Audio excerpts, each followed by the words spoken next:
All right. All right, guys. So, welcome to another, I guess, I'm calling them episodes of how to be a dog trainer or how to become, basically learning how to become a dog trainer and pretty much everything that comes with it, right? So, this is episode two, and we're going to talk about kind of defining what is a dog trainer. What does that really mean? So, what do you do? Because a lot of the times, when people get into dog training, and you ask them, why did you get into dogs? I would say 75% of the time is, well, I just don't like people, so I want to work with animals. And dog training couldn't be anything further from just working with animals. Yes, does it have a major part in it? Absolutely. But being a professional dog trainer is being a problem solver, right? Not only are you helping bridge the communication boundary or basically bridge the communication between handler and dog, but you're communicating to two different beings, right? You're helping, you know, both sides of the leash. You're understanding and identifying what's going on with the dog. Then you're understanding and identifying what's going on with the handler, and then you're creating that bridge, right? And you're figuring out what's the best way to communicate to the dog, but you're also figuring out what's the best way to communicate to the handlers so that way they absorb the information. So you're essentially doing your one. We joke around about this a lot. Is like you're kind of like a therapist to the handler, because there could be some issues there that is causing a block. Whether it is them being afraid, them having past experiences with dogs that have created this issue. Like the common thing that we hear all the time now is like, well, I've had dogs all my life and I've never had to deal with this. Well, now you are having to deal with it, right? Now dogs in your past are not the dog that you have today. Just as individuals are individual and have different personalities, dogs are the same way, right? So it's a very to be a professional and be good at what you're doing. You can be the greatest dog handler in the world as an individual like yourself, but to help someone else become good with their individual dog, that's a whole different ball game. So we're gonna get into those, right? So I've taken my notes down here. And like I said, dog training is way more than just training dogs. We're problem solvers. Like I said, we have to know how to identify problems, and then show the solution and provide the communication to be able to provide the information in a way that's absorbable to the handler. And if you're doing this in a profession, you're probably dealing with specifically pets. Anything from your normal puppy training to behavioral issues, to massive. It's the term aggression or react aggression is thrown around very lightly. You're dealing with a lot of reactivity, so you have to like basically create different. You have to essentially teach people, okay, like this is why the reactivity is happening, whether it's due to under socialization, whether it's due to an incident that happened, and now this is how we're going to counter condition the reactivity, right? But there's things that the people have to understand, and this is where the communication aspect comes into it. That's going to allow them to implement it the way you want them to. So let's go into the dog side, right? So we talked about it before about the importance of mentorships. So learning a variety of different styles of dog training, a lot of different theories. You don't have to practice all the theories and methods and applications, but understanding what they are can come in handy, right? In case you have to like dig into your toolbox and see like, oh, let's just try this. So for us, because we're balanced trainers, we're always predominantly focusing on the positive side of it, but we're also looking at the correction side of it as well too to balance things out. So you kind of have to have a variety of different tools and be open-minded enough to absorb that information in order to say, okay, well, this is what this dog's doing. So let's go ahead and create a mixture of a plan to one, you know, basically, okay, here's the game plan for, Fido, right? We're gonna, do the, do this, do that. So you create the game plan for the dog, and then once you create that game plan for that dog, then you go ahead and tell the handler, this is why we're doing this. This is what the cause, basically, here's what we're doing. This is what the reaction should be, and this is what we should get later, right? The results.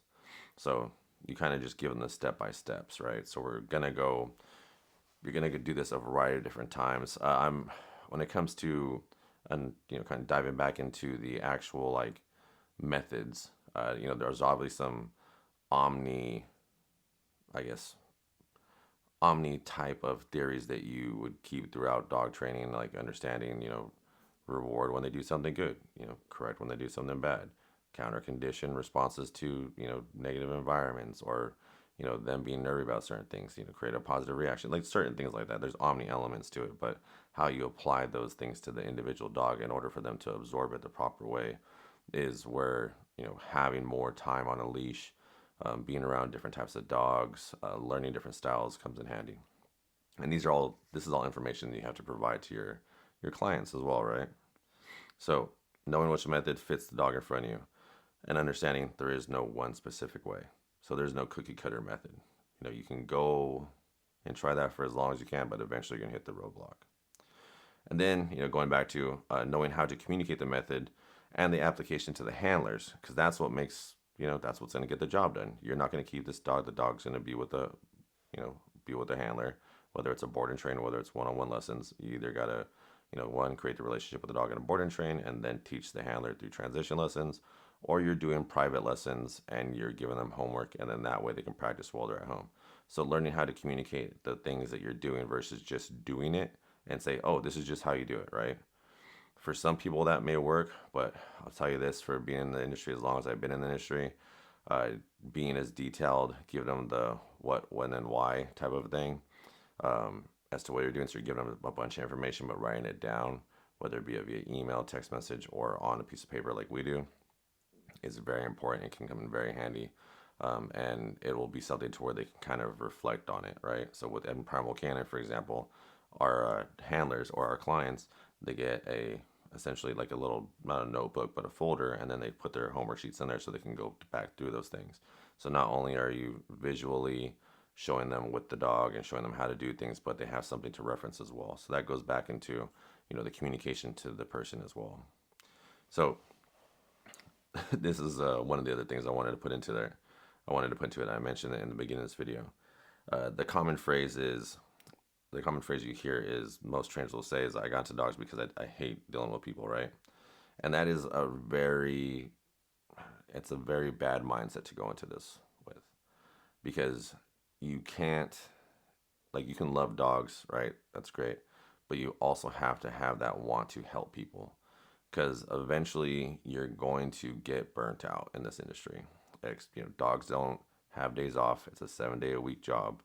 They don't know what a weekend is. They don't know what holidays are. They just know dog, right?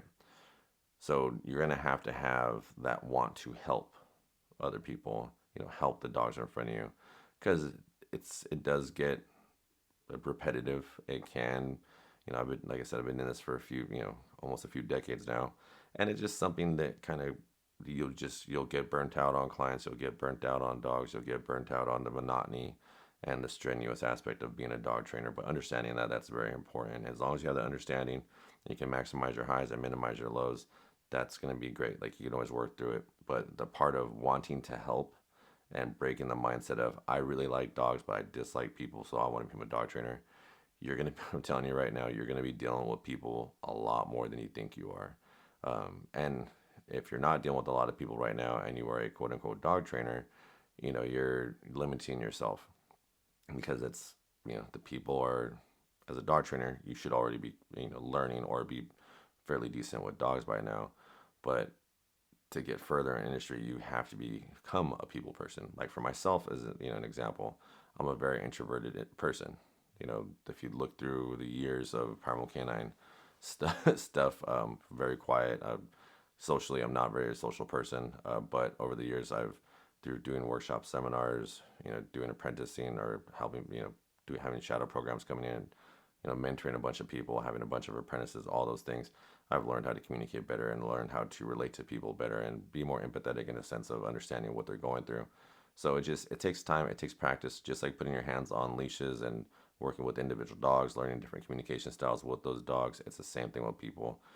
Embrace it, and just adapt to it as you go, because that's what's going to help you become more successful. Because not only do you learn how to communicate with the dog better, but you learn how to communicate with people better as well. And I'll tell you this much, not only does it help you in your business, but it helps you in the real world as well. So let's see here.